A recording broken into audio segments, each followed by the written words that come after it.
পয়গম্বর জিনার নাম আপনারা শুনেছেন, পয়গম্বর ঈসা রুহুল্লাহ।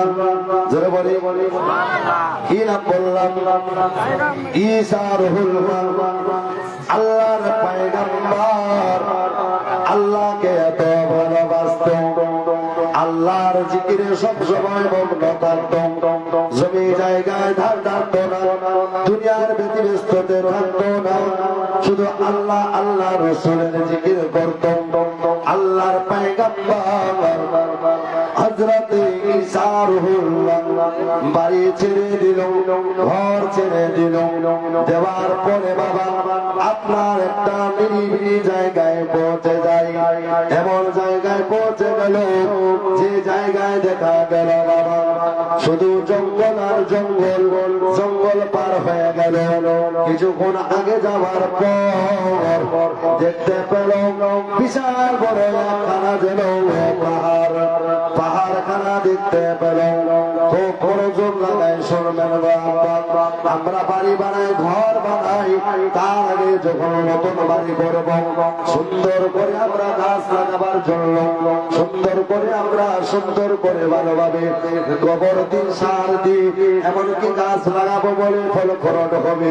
কিন্তু গাছটা যখন লাগাই 1 বছর কেটে গেল, 2 বছর কেটে গেল, 5 বছর কেটে যায়, ওই গাছে আমরা যখন ফল পাই না তখন আমরা গাছটাকে কি করি? গাছটাকে আমরা যদি লাগাই, আম গাছে 10 বছর পরে ফল পেলাম না, কিন্তু এখানার মাঝখানে গাছটা আছে, ছায়ার জ্বালায় ধান শুকা যায় না, ছায়ার জ্বালায় মানুষ রৌদ্র পায় না। গাছটা করে গাছটাকে রাগ করে মানুষ কেটে দিল, দেওয়ার পরে আপনার চৌকি বানালো, না হয় চেয়ার বানালো, না হয় টেবিল বানালো, না হয় বাবা গাছ যদি পোকা লেগে যায় ওই গাছকে আপনারা আমরা কি করি? গাছকে কেটে নেওয়ার পর আমরা জ্বালন বানাই, জ্বালন লোকরে বানাই, চুলায় আমরা আগুন জ্বালাই। বেরাদার ভাইরা বন্ধুরা, আল্লাহ তাবারাক ওয়া তাআলা তদ্রুপ আমাদেরকেও ইবাদতের জন্য পাঠিয়েছেন। আল্লাহ বলে বান্দা তোমাকে আমি ইবাদতের জন্য পাঠালাম, তোমরা যদি আমার ইবাদত করবা যেরকম তোমরা গাছকে সুন্দর করে লাগাও, লাগাবার পরে গাছ কেটে তোমরা আবার ওই চুলার জ্বালন বানাও, চুলার লাকড়ি বানাও, দুনিয়াতে তোমরা ফল না পাওয়ার কারণে লাকড়ি বানাও, ততরূপ আমি আল্লাহ তোমাদের পাঠিয়েছি ইবাদতের জন্য। তুমি যদি ইবাদত না করো আমি আল্লাহ তোমাদেরকে ওই জাহান্নামের লাকড়ি বানাবো। নাউযুবিল্লাহ। তাইলে আমরা জাহান্নামের লাকড়ি হব না জান্নাতি হতে চাই? একটু জোরে বলবেন, জান্নাতি হতে চাই। এ ভাই কি জান্নাতি না জাহান্নামী হওয়া চাচ্ছে? জান্নাতি হতে চাই। জান্নাত এমন একটা জায়গা বাবা, টাকা দিয়ে পাওয়া যায় না, পয়সা দিয়ে পাওয়া যায় না, সম্পদ যদি সারা জীবনের সম্পদ আপনারা দিয়ে দেন তবুও জান্নাত পাওয়া যাবে না, যাবে না। কিন্তু আল্লাহর দরবারে যদি আমরা সুন্দর করে ইবাদত করি, আল্লাহ যদি আমাদের ইবাদত পছন্দ করে নেয়, একটা সাজদা যদি মানুষের পছন্দ হয়ে যায়, আল্লাহ পাক বলেন ওই সিজদার বিনিময়ে আমি আল্লাহ ওই বান্দাকে জান্নাতে দাখিল করব। বেরাদার নামাজের দিকে আমরা খুবই পিছনে আছি। নামাজ এমন একটা ইবাদত, নামাজ হচ্ছে জান্নাতের চাবি।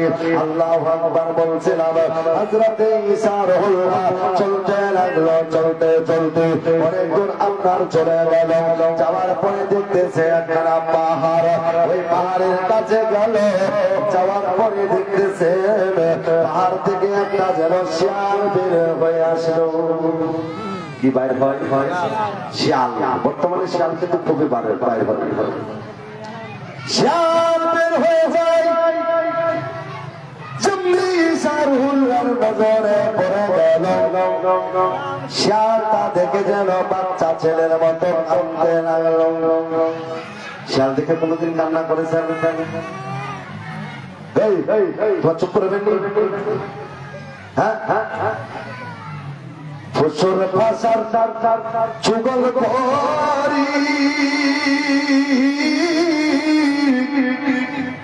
আর কত কেনে বাহাদুরি সুবহানাল্লাহ কি জগার করেছ গে মা এ কবরের বিছানা এটা আল্লাহু না বললাম একলা যদি রহে তাও বলবো আমার উপাস ওরে চার জানাজা ধরে কাঁধে করে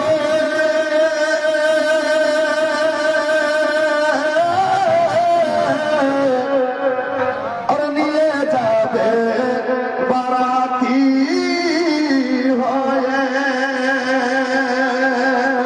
যার জানাজা ধরে কাঁধে করে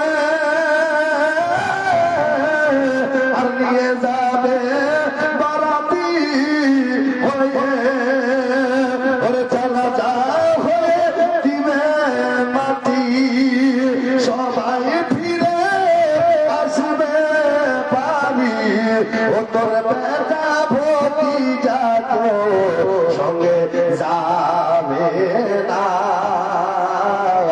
কি জোগার করেছ রে ভাই কবরের বিছানা কি জোগার করেছ রে বন্ধু কবরের বিছানা ওরে ঘর আছে বা রমদানা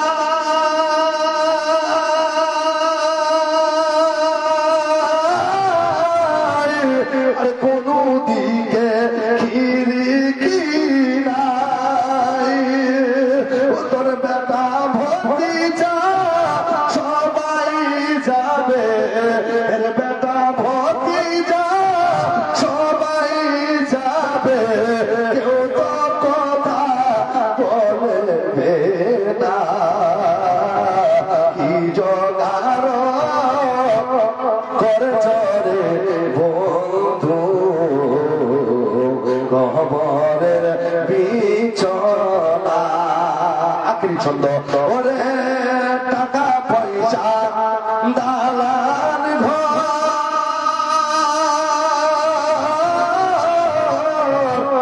আর চোখ দিলে হবে আরে টাকা পয়সা দালান ঘর চোখ দিলে সব হবে পর টাকা পয়সা দালান বাড়ি টাকা পয়সা দালান বাড়ি কিছুই সঙ্গে যাবে না কি জোগাড় করেছ কে মা কবরের বিছানা কি জোগাড় করেছ কে মা কবরের বিছানা একটু শোনো না বাবা যদি ভালো না লাগে পীর সাহেবকে নিয়ে আসবো একটু মনোযোগ দিয়ে শুনবেন পয়গম্বর ঈসা রুহুল্লাহ এত কাঁদতে লাগলো এত কাঁদতে লাগলো সবাই কাঁদতে লাগলো হযরত ঈসা রুহুল্লাহ যেন কাঁদতেছে কাঁদতেছে আর কিছুক্ষণ পর ওইজন মানুষ যেন রাস্তা দিয়ে হেঁটে হেঁটে যাচ্ছেন ঈসা পয়গম্বরের নূরানি চেহারার দিকে যেন ওই লোকগুলোর নজর পড়ে গেল হযরত ঈসা পয়গম্বরকে জিজ্ঞাসা করলো হুজুর আপনার চোখে গরম পানি আপনি কাঁদতেন কেন গো কি হয়েছে আপনার কে আপনাকে দুঃখ দিয়েছে নাকি কেউ কি আপনাকে ব্যথা দিয়েছে কেউ কি আপনাকে মেরেছে কেউ কি আপনাকে বেদনা দিয়েছে কেউ কি আপনাকে আঘাত দিয়েছে হুজুর একটু দয়া করে বলো আপনি কান্দেন কেন, কান্দেন কেন? ঈসা রুহুল্লাহ বলতে লাগলো, বাবা রে আমি কান্দি, কেউ আমাকে দুঃখ দেয়নি, কেউ আমাকে বেদনা দেয়নি, কেউ আমাকে আঘাত দেয়নি, কেউ আমাকে মারেনি বাবা। বলে হুজুর তাহলে কান্দো কেন? বলে বাবা আমি কান্দি এই জন্য কান্দি, ওই পাহাড়ের গর্ত থেকে যেন একটা শিয়াল বের হয়ে আসলো, আমি তার জন্য কান্দেছি। শিয়ালটা বাইর হয়ে আসলো তো কি হয়েছে হুজুর? আসতে পারে? ঈসা রুহুল্লাহ বলছেন শিয়ালটা বের হয়ে আসলো বেটা, যেমনি শিয়ালখানা বের হয়ে আসলো আমার একটা কথা মনে পড়ে গেল, আমি এই জন্য কান্দি। বলে হুজুর কি এমন কথা মনে পড়েছেন? বলে বাবা শোনো শোনো, আমি এই জন্য কান্দি রে, অনেক দূর থেকে আসলাম কিন্তু শিয়াল দেখি গর্ত থেকে বাইরে হলো, একটা শিয়ালের থাকার ব্যবস্থা আছে কিন্তু আমার থাকার কোনো ব্যবস্থা নাই, আমার থাকার কোন ব্যবস্থা নাই, জায়গা নাই। বলে হুজুর আপনি তো আল্লাহর পয়গম্বর, আপনার তো কোনো অভাব নাই হুজুর, আপনি চিন্তা কেন করতেছেন হুজুর? আপনি চিন্তা করিয়েন না হুজুর গো, আপনার জন্য ব্যবস্থা হয়ে যাবে। আপনার যত ঘর নাই বাড়ি নাই, আপনার জন্য আমরা থাকার ব্যবস্থা করে দিব, ঘরের ব্যবস্থা করে দিব। ঈসা রুহুল্লাহ বলতে লাগলো, বাবু সোনারে তোমরা কি সত্যি আমার জন্য ঘর বানাইয়া দিবে? সত্যি কি আমার জন্য বাড়ি তৈরি করতে পারবে? বলে হ্যাঁ হ্যাঁ হুজুর, আপনি তো আল্লাহর পয়গম্বর, আপনি যদি অর্ডার করুন আপনার জন্য শাহেনশাহ বাড়ি তৈরি করে দিব, দালান বাড়ি বানিয়ে দিব, থাকার কোনো অভাব হবে না।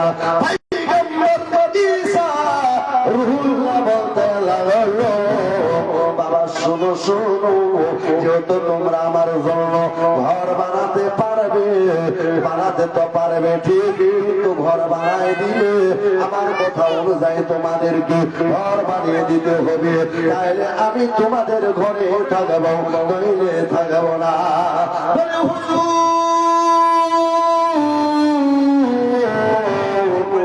আপনি ওয়াদার করুন হুজুর, আপনার কথা অনুযায়ী আপনার ওয়াদার মোতাবিক আপনার জন্য আমরা ঘর বানায়া দিব। ঈসা নবী বলতে লাগলো, বাবা তাহলে ঠিক আছে, যাও যাও যাও, ওই যে দরিয়াটা দেখতে পাচ্ছ, ওই যে নীল নদীটা দেখতে পাচ্ছ, ওই নীল নদীর উপরে তোমরা চলে যাও। বলে হুজুর গিয়ে কি করবো? বলে দরিয়ার উপরে আর পানির উপরে যে ঢেউগুলো আসতেছে ওই ঢেউয়ের উপরে আমার জন্য তোমরা ঘর বানিয়ে দাও। জোরে বলি কোথায় ভাই, কোথায়? ঢেউয়ের উপরে। আচ্ছা নদীর ঢেউয়ের উপরে ঘর বানা যাবে? বলো ঢেউয়ের উপরে তোমরা ঘর বানিয়ে দাও। বলে হুজুর এটা কেমন কথা? এতগুলো জমি থাকতে, এতগুলো মাটি থাকতে আপনি কিভাবে ঢেউয়ের উপরে ঘর বানাতে বললেন হুজুর? এটা সম্ভব নয় হুজুর, হুজুর আমাদের দ্বারা এটা হবে না। বলে এটা একটা আছে আবার একটা চলে যায়, একটা ঘাবলাং করে আসলো আরেকটা চলে গেল, আরেকটা আসলো আরেকটা চলে গেল। ঈসা নবী বলতে লাগলো, বাবা শোনো শোনো, ঢেউয়ের উপরে যত তোমরা ঘর বানাতে পারবে না, ঘর বানায় কোনো লাভ নাই। তাইলে আমি বলে দিই দুনিয়াতে থাকার জন্য ভালো ভালো ঘর বানায় কোনো লাভ নাই। দুনিয়াতেও ভালো ঘর বানায় কোনো লাভ নাই। একটা যায় একটা আসে, একটা যায় একটা আসে। নানা যায় নানা যায় তো নানিও চলে যায়, নানি যায় তো নানাও চলে যায়, বাপ যায় তো মা চলে যায়, মা যায় তো বাপ চলে যায়, ভাই চলে যায়, বোন চলে যায়, দাদা চলে গেছে, নানা চলে গেছে, নানি চলে গেছে, আব্বা চলে গেছে, পরিবার বোন চলে গেছে, আদরের ভাই চলে গেছে। কিন্তু আমাকেও আপনাকেও যেতে হবে কি না বাবা? অন্ধকার কবরে আমাকে আপনাকে সবাইকে যেতে হবে। তাইলে যেতে হবে। তাহলে দুনিয়াতে আমরা আসলাম, নাচ শুনলাম, গান শুনলাম, ঢোল শুনলাম, বাজনা শুনলাম, তবলা শুনলাম, দুনিয়ার ভিতরে হারমোনি শুনলাম, কত নাচ গানা করলাম, দুনিয়ার ভিতরে এসে আমরা রং তামাশা করলাম, করলাম, খালাম, দাঁড়াম। একটা বিবি চার দুইটা বিবি করলো, সে ব্যক্তিটা তিনটা বিবি পর্যন্ত করেছে। তাহলে আমরা এগুলো করে চলে যাব না আল্লাহর নেক কাজে মগ্ন হতে হবে? আল্লাহর নেক কাজে মগ্ন হতে হবে ভাই। দুনিয়ার ইসলাম আশায় পড়লে হবে না, দুনিয়াতে আমরা দুনিয়ার রং বাজনাতে পড়লে হবে না। বেরাদার আল্লাহর কিছু আল্লাহর নিয়ামত অর্জন করতে হবে, আল্লাহ তাবারক ওয়া তাআলার ইবাদতে মগ্ন হতে হবে।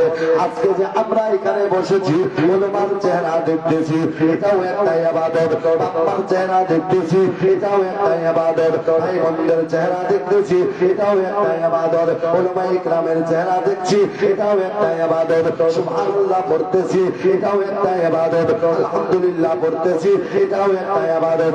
আমরা যারা এখানে বসে আছি, এটাও একটা ইবাদত। যতক্ষণ ধরে বসে থাকবো, এটাও একটা ইবাদত। আল্লাহর কসম করে যায়, এখানে যতক্ষণ পর্যন্ত থাকবো আমাদের একটাও গুনাহ হবে না, বরঞ্চ আমরা ইবাদতে পরিণত হয়ে যাব। আমরা ইবাদতে পরিণত হয়ে যাব। এখান থেকে যখন বাইরে চলে যাই তো কিছু না কিছু আমাদের ভুল হয়, চোখের গুনাহ হয়, পায়ের গুনাহ হয়, হাতের গুনাহ হয়, চলতে ফিরতে গুনাহ হয়, কথাবার্তাতে গুনাহ হয়, খাওয়া দাওয়াতে গুনাহ হয়। এখানে যতক্ষণ পর্যন্ত থাকবো শুধু সুবহানাল্লাহ আলহামদুলিল্লাহ আমরা পড়তে থাকি। তাই আমার সঙ্গে আরেকটু আমরা ইবাদতে মগ্ন হয়ে যাই, আরেকটু মহব্বতের সহিত আমার সঙ্গে একবার জিকির করেন, তারপর ইনশাআল্লাহ আগের দিকে যাচ্ছে। লা ইলাহা ইল্লাল্লাহ, এতটা লোকের আওয়াজ দেখেন গাড়ি কিরকম। আল্লাহু আকবার, লা ইলাহা দিল দিয়ে লা ইলাহা কি করলে কলব পরিষ্কার হয়ে যায়। লা ইলাহা আর জোরে লা ইলাহা ইল্লাল্লাহ, লা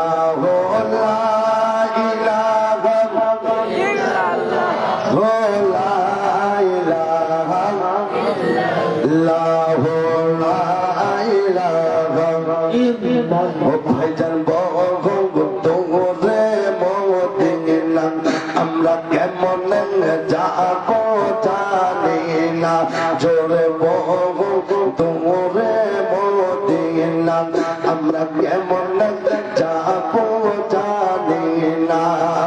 দয়া করবে মোদের মওলা, দয়া করবে মোদের আল্লাহ, পুরাবে মনের বাসনা।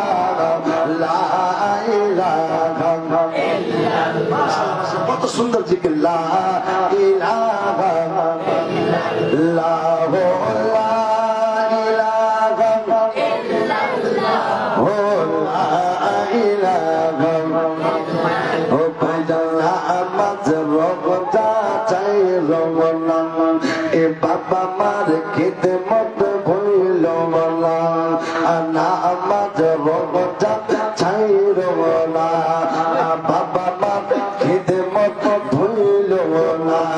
আর দয়া করবে মোদের আল্লাহ, দয়া করবে মোদের আল্লাহ, দেখাবে সোনার মদিনা।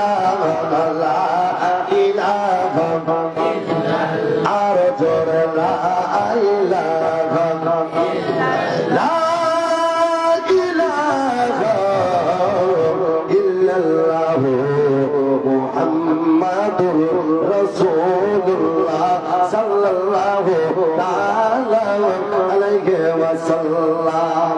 এই মামা জান আমাকে দিল যা আলাদা ভাবে বলছে এটা আপনি রেখে দেন পকেটে। আলহামদুলিল্লাহ আমি রেখে দিলাম। আলহামদুলিল্লাহ একটা মহব্বতের জায়গা। সুবহানাল্লাহ করে জোরে বলি সুবহানাল্লাহ। ও বাবা ভাইরা বন্ধুরা, মরতে হবে কিন্তু কোন মানুষের মত হয় বাবা 6 বছরে, কোন মানুষের মৃত্যু হয় জন্ম হবার পরে, কোন মানুষের মৃত্যু হয় মায়ের পেট থেকে আস্তে আস্তে, কোন মানুষের মৃত্যু হয় 2 বছর পরে, কোন মানুষের মৃত্যু হয় 6 বছর পরে, কোন মানুষের মৃত্যু হয় 10 বছর পর, কোন মানুষের মৃত্যু হয় 140 বছর পর। হাজার মায়েরা বন্ধুরা, কিন্তু আমাদের মৃত্যু হবে বাবা, তবে কখন মৃত্যু হবে কখন না কেউ তো বলতে পারবে না। এই জন্য তো কোন কবি বলেছেন, আর চোখের পলকে তুমি হতে পারো চিরতরে বন্ধ হবে তোমার নিঃশ্বাস। চোখের পলকে তুমি হতে পারো চিরতরে বন্ধ হবে তোমার নিঃশ্বাস।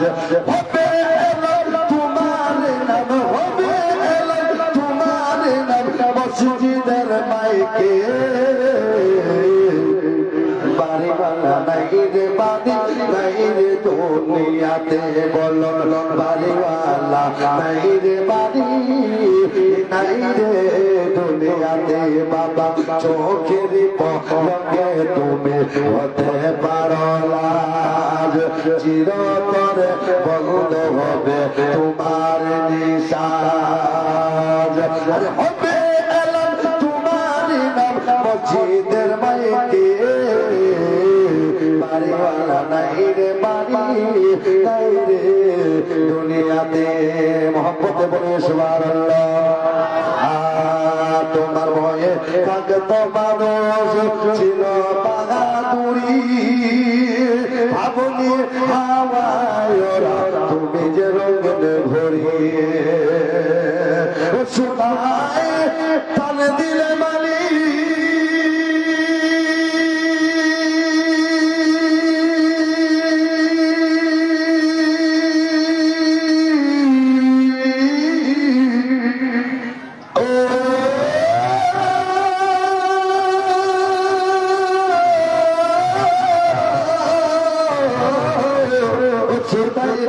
দিলে মালিক, সুতাই টান দিলে মালিক পারবে না থাকিতে। বাড়িওয়ালা নাই রে বাড়ি নাই রে দুনিয়াতে। শুধু আপনাদের জন্য গজল বলে পড়ছে বাবা। বাড়িওয়ালা নাই রে বাড়ি নাই রে দুনিয়াতে। ও বাবা চোখের পলকে তুমি হতে পারো লাশ, চিরতরে বন্ধ হবে তোমার নিঃশ্বাস। আরে বাড়ি গাড়ি মেলে পেটের টাকার পাহাড়, বিনা চিন্তায় কাটেছে দিন কত।